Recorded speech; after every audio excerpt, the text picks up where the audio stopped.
All right, we are in downtown Kansas City, doing Kansas City in a day using only public transit. Which Kansas City, Lewis? We're in Kansas City, Missouri, which after last night's happy hour sounds like it is the right Kansas City to be in, but I don't know. I had a lot of hot Kansas City, takes. Kansas is great. It is an amazing place to be. All right. We're trying to start drama. I maybe been trying to start drama, but a lot of people were not saying that last night. So we'll see. We're going to go check it out later. We're about to hop on the streetcar. We're joined by a special guest today, Josh, who lives here in Kansas City. The streetcar is about to pull up right now, though, so we're going to head over to Union Station, and we will catch everybody there. As you're watching, if you're enjoying the video, please hit the like button and consider leaving a comment. You can also subscribe to see more content like this from other cities. Oh, beautiful. Oh my God. This is awesome. As you can see, we are in this beautiful building. Josh, tell us where we are. So this is Union Station. This is 1914, I want to say, construction. It was the replacement for the Union Depot down in the West Bottoms and came after a flood came through. So all the railroads came together and built this train station, and it was a major passenger rail and freight rail hub for the entire country. Yeah, and it's absolutely beautiful. You walk in and it's just like, oh my God, like I wish we had more of this still around.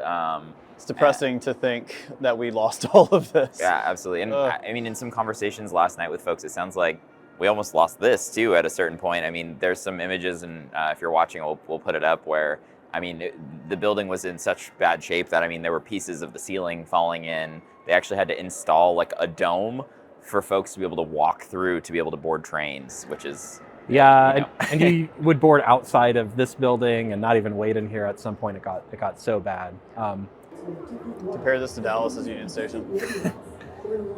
Or Austin's Amtrak station. Oh, Austin's Amtrak station is beautiful. We have a little Amshack. Don't make fun of our Amtrak. What's really exciting and a big reason why we're in Kansas City is right now y'all are working on your streetcar extension. On this Patreon member-supported trip to Kansas City, we had a chance to actually meet with the Kansas City streetcar team to learn more about the planning for the streetcar extension and get a behind-the-scenes look at their maintenance facility linked in the description. While we were still with Josh, we wanted to ask him about some of the history behind the streetcars in Kansas City. So Kansas City had an extensive electrified streetcar network that was really built out in the early 1900s as the city was sort of booming and growing, and you know, they sort of ended service in 1956, I think was the last year the Country Club line ran, and there were a number of challenges with streetcar service, and streetcars in Kansas City were sort of privately owned for a very long time and built alongside sort of speculative real estate development, and they were, it was developers would build them and operate the streetcars, and so I think you had multiple competing operators for some period of time, and then they all consolidated and were put under the Kansas City Public Service Company, and so the heir to that was the Kansas City Area Transportation Authority that was created in the late 60s, early 70s through a bi-state compact. But yeah, streetcars have a long history here. We had several routes. All of them converged downtown in just a really messy grid. And part of their downfall too was, automobiles becoming more and more popular and downtown getting crowded and congested. They all ran in mixed traffic. Wasn't a problem in 1905, but it became a big problem in 1930, 40, and 50. So. While Chris eats his popcorn, from here we're going to head over to the World War I Memorial, which is kind of right across the street here, and then eventually we're going to hop on the bus because the streetcar doesn't extend there, and head a little bit further south into Kansas City. If you're in Kansas City, you may notice this really tall obelisk-like structure. This is the National World War I Museum, originally opened in 1926 as the Liberty Memorial, Liberty Museum. And then in 2004, it was designated by the US Congress as the nation's World War I Museum and Memorial. So we just wrapped up here at Union Station and the World War I Memorial. We're getting ready to hop on one of the MAX buses here, the M MAX, and it's gonna take us headed south. It runs kind of alongside where the streetcar will extend eventually, not right on it, very likely due to construction and whatnot happening. I would imagine that this route is probably going to be reconfigured once the streetcar extension is opened, but we're going to be taking this down to the Plaza area. And an interesting thing is a group called Urban Labs that we're also speaking to on this trip, and there will be an episode about, actually made a proposal to pedestrianize this area. It has not been pedestrianized yet, but we'll be sure to talk about that when we speak with Urban Labs. So right now the bus says it'll be here in about 5 or 6 more minutes. This bus runs every 20 minutes. I believe it's more frequent during rush hour, but right now it's about 10:45 in the morning, so 20-minute frequencies is what we've got. Good morning.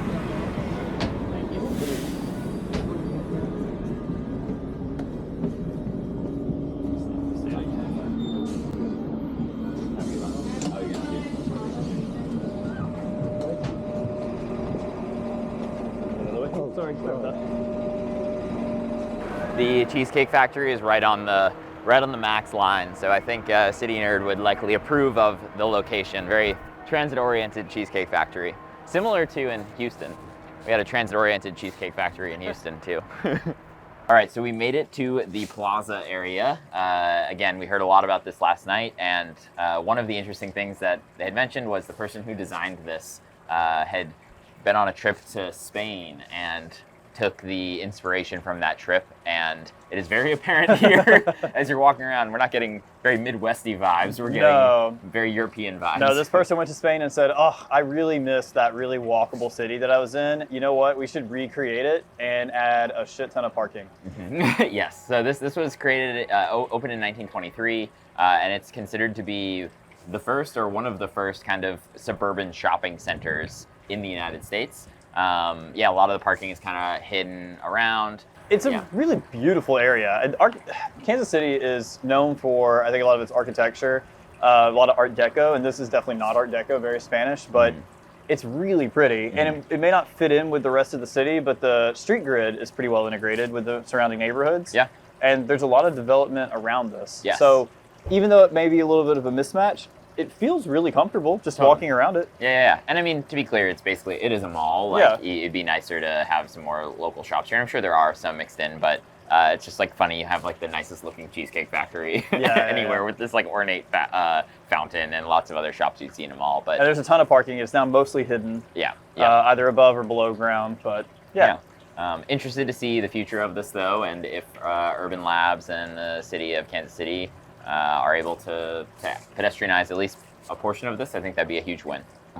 You may have noticed when we were getting on and off the bus and streetcar, and you will notice throughout the day that we haven't been tapping our phones or using an app or anything like that. And that's because Kansas City's transit is actually fare free. Yep, it is the largest U.S. city with a free transit system. Yeah, and that is great in a lot of ways and also presents some challenges. Yep. Later in the day, we'll kind of talk about some of the budget issues happening in Kansas City at the moment as far as their transit goes. But, when you're having budget issues at the same time as not collecting fares, it's a tricky thing. And there's a lot of arguments for and against this. One of the arguments for continuing to keep it fare free is that the cost of implementing a fare system actually like eats away at some of it.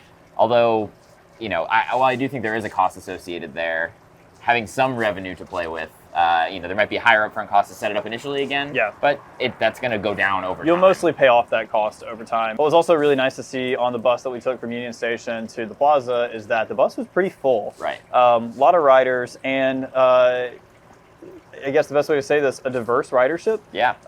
Seemingly people from all different places in KC were really riding this bus to get across town. So it's good to see that. Totally. And I think whether you are fare free or not, especially if you put in subsidies for folks who need the help, I don't know that it's going to affect ridership necessarily. I personally am of the mindset that I would rather see more service at a cost and me receiving good service for that cost than having it be free and kind of constantly under potential threat right now as the system here is of having service be reduced.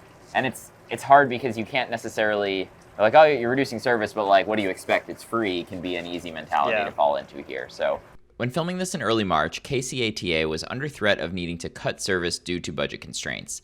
Unfortunately, it seems as if those cuts are underway. We may get into this further in a future episode, but for now, we have linked more information in the description of this video.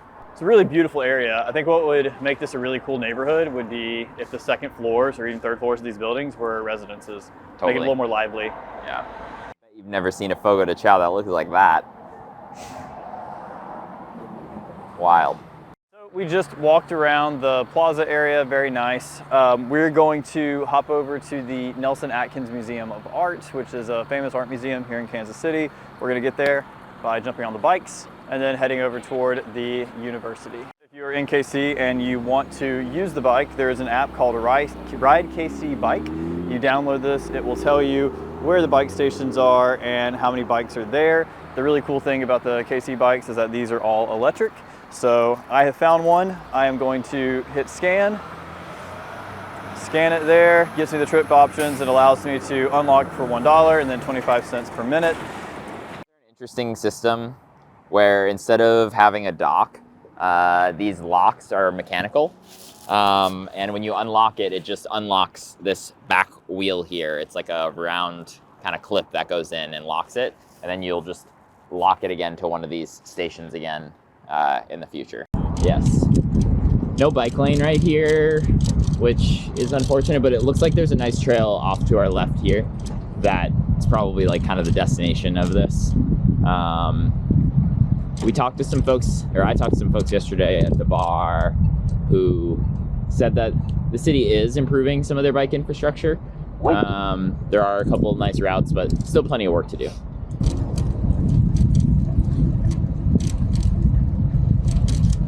Pleasant surprise here. Always nice when you accidentally bump into some nice bike infrastructure. We're getting off of it right away though. I am really impressed with sort of the build out of Kansas City. I mean, the apartment buildings we rode by are almost like Chicago buildings. Even some new development along the bus that we were taking. It's hard to show because the bus was really crowded, so I wasn't able to point out the window, but yeah. I think I've been sleeping on Kansas City. This is probably colder than our scooter ride in Salt Lake City. Yes, it is. We rode the bikes from the art museum. It was a very chilly ride over to the University of Missouri, Kansas City.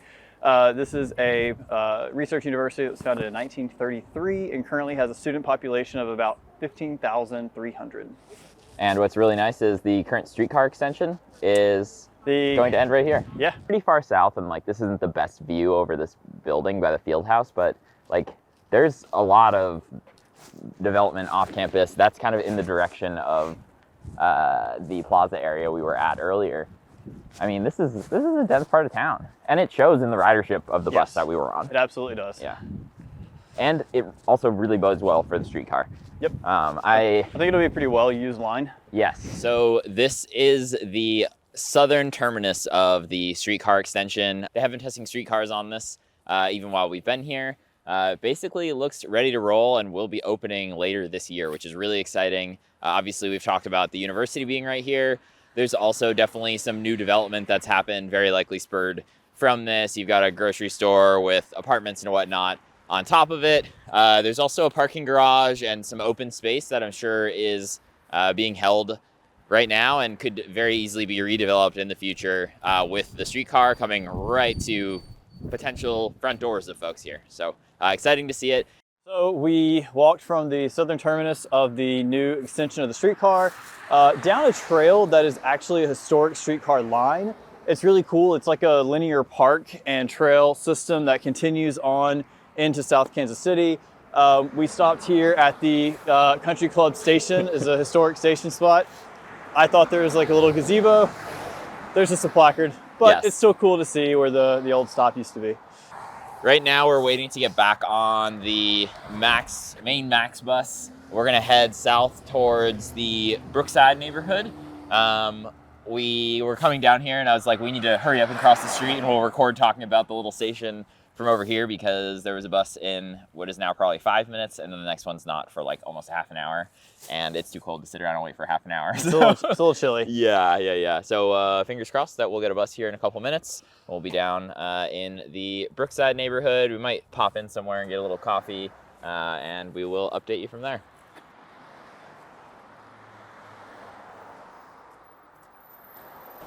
Hello.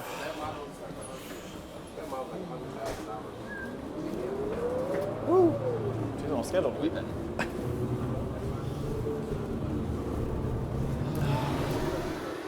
we just lucked out. That was a very, I'm glad we caught the bus because we would have been sitting there for at least 20 minutes waiting for the next one, but super fast to get here. Yeah. It does speed things up when no one has to like sit there and tap and fiddle with money, I will say. That is the perk of the no fare system. It's no fare.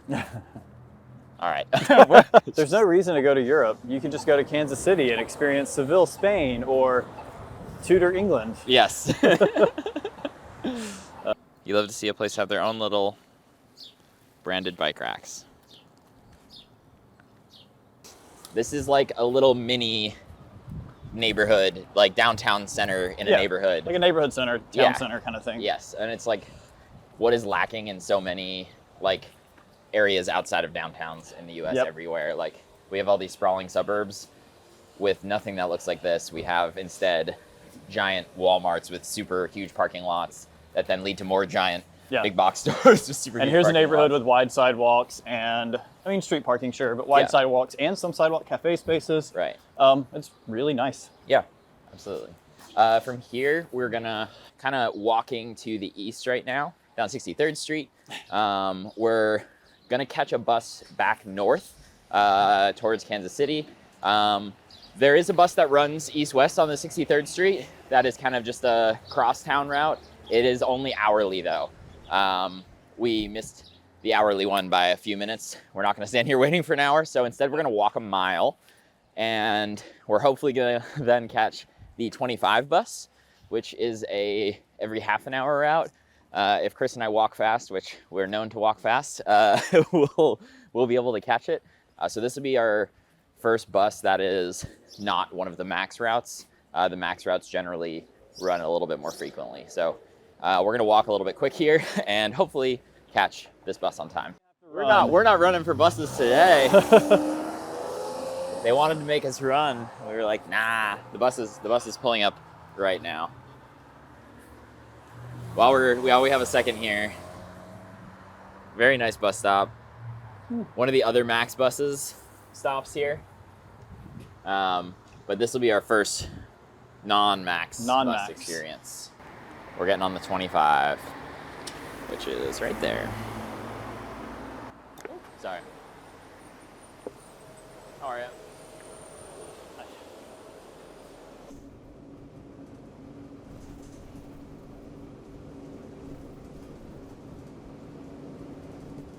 We're currently in the 18th and Vine neighborhood. One thing I want to point about the 25 bus before we talk about where we are is the bus stopped at time points quite a few times along the line because we were getting ahead of schedule. There's not much traffic that we've encountered here in general. And we did stop at a lot of those time points and wait for a few minutes. And I think that's really important when you have a bus network like here in Kansas City that isn't as frequent as you would like it to be, because if someone is looking at their phone to see the schedule and then they're like, okay, I need to be there at this time, it's not like the bus was early and just blew by and now they're stuck waiting there for another half an hour. So we saw a few people showing up right on time and catching it because of that little gap in the time being left there. The 18th and Vine neighborhood is a great spot to go to learn more about Kansas City's history, in particular when it comes to jazz, baseball, and black culture all in one neighborhood. It's home to the Negro Leagues Baseball Museum, the Jazz Museum, and the legacy of legends like Satchel Paige and Charlie Parker.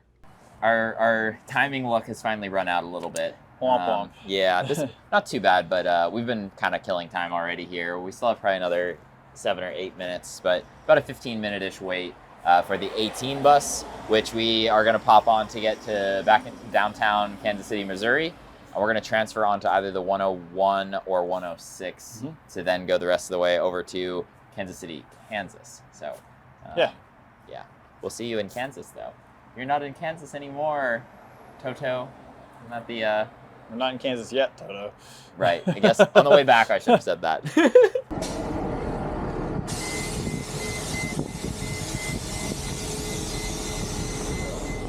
We made it downtown and got off our bus to transfer onto the 101, which would take us into Kansas City, Kansas. Despite the wait earlier for the 25, the 101 was only a 3-minute wait before we were on our way to Kansas City, Kansas.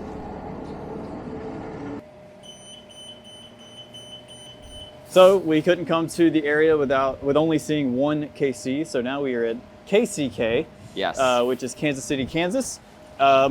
Not as much going on. A little quieter. It's also very cold and raining, and Yeah. we're not going to spend a whole lot of time here. A little yucky. I'll try to get a couple visuals for you, but we're also trying to keep things a little dry in the camera department.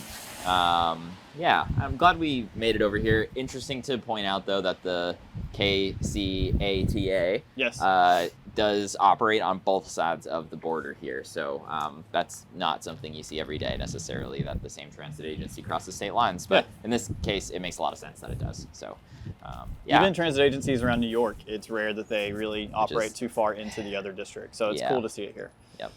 Cool. Well, with that, we're going to try to catch, again, either the 101 or 106 back over to Kansas City. We're probably going to go warm up for a little bit once we get over there, and then we're going to continue on our journey to go see where the North Streetcar extension is going, as well as an area where there's a proposed highway removal. It's not in the phase where it's going to happen yet, but there is some grassroots conversations about making it happen. Personally, would love to see it. Very cold. It's so cold. We're at a transit tangent's all-time low. Literally. We'll see you in later. The wind chill is 21 degrees right now, and it's like raining. 30-mile-per-hour winds and raining. We're very lost for a while. Yeah. All right, we're back at it with warmer clothes. We're in slightly better shape right now. Yes, we had to go back to the hotel and warm up for a little bit.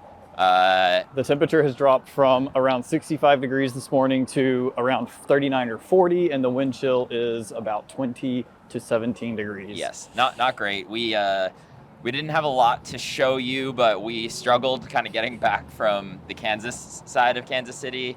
The buses, it was an intersection where there were bus stops everywhere. Yeah. It was really confusing which one to get to. We had to ask a bus driver or a random person. Eventually we figured out a bus.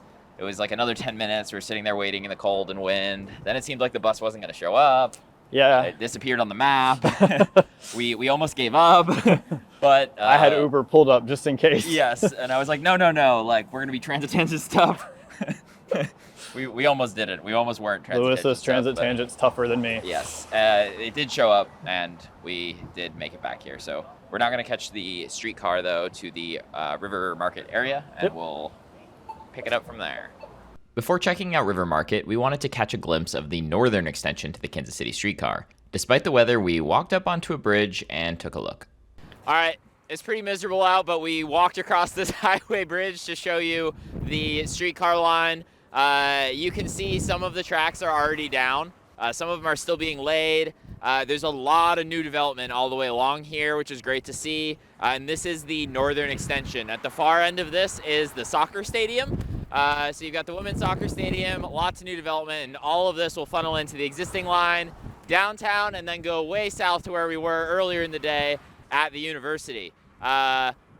We were really putting ourselves out here in the cold to bring you this.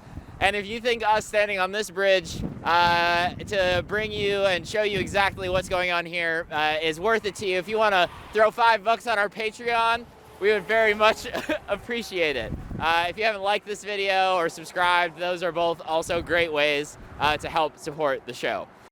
So after checking out the extension of the Kansas City streetcar, we walked back over to City Market.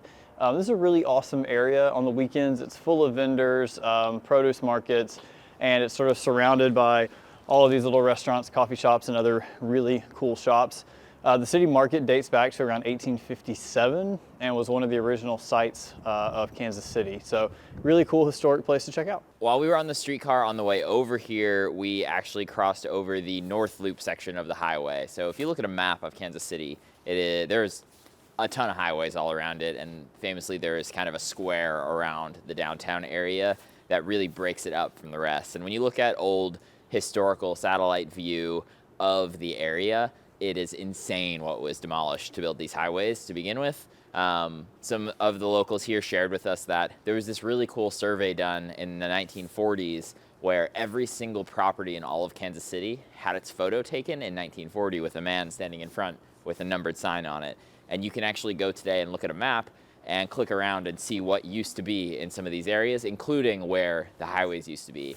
Unfortunately now, obviously you have the highway there. There's quite a bit of surface parking all around the existing highways, so the downtown fabric kind of breaks up as you cross these areas, which is common in so many cities. But what is really exciting about here is there are some proposals to actually remove the North Loop section of the highway. We'll kind of put links to some of that information so that if you are interested, you can go ahead and check it out. But another potential highway removal project. We've talked about some successful highway removal projects as well as some other planned ones in other episodes in the past that we'll link below if you want to check those out.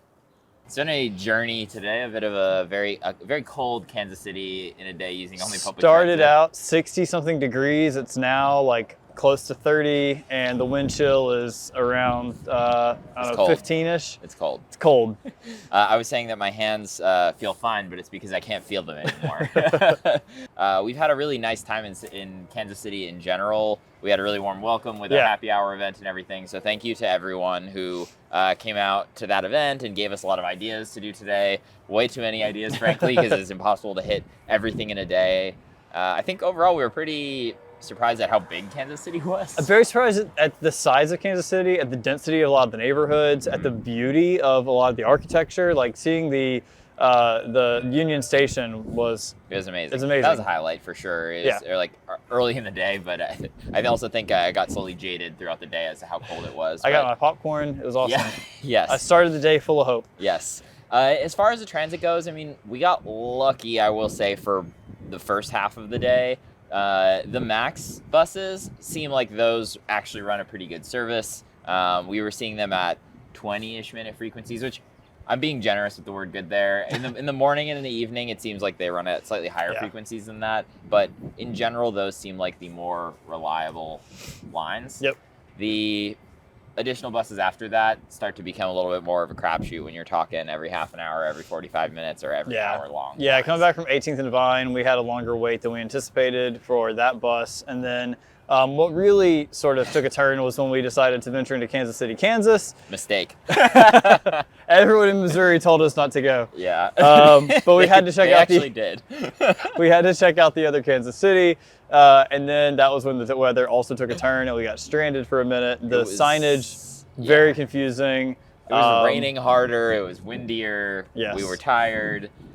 Couldn't quite figure out which bus stop was where. We almost called it quits. We powered through. That was definitely a challenge. And the thing is that experience very likely happens to people quite a bit here. Yeah, because, probably not uncommon in Kansas City. Yeah, I mean, we're not in a warm climate. In the wintertime, you are going to, when you're dealing with buses every half an hour, if you get one bus that's canceled or one bus that's delayed for too long, you are standing in the freezing cold wind at many bus stops that don't always have a shelter, maybe do kind of sort of have a shelter and you can stand behind to protect yourself from the wind.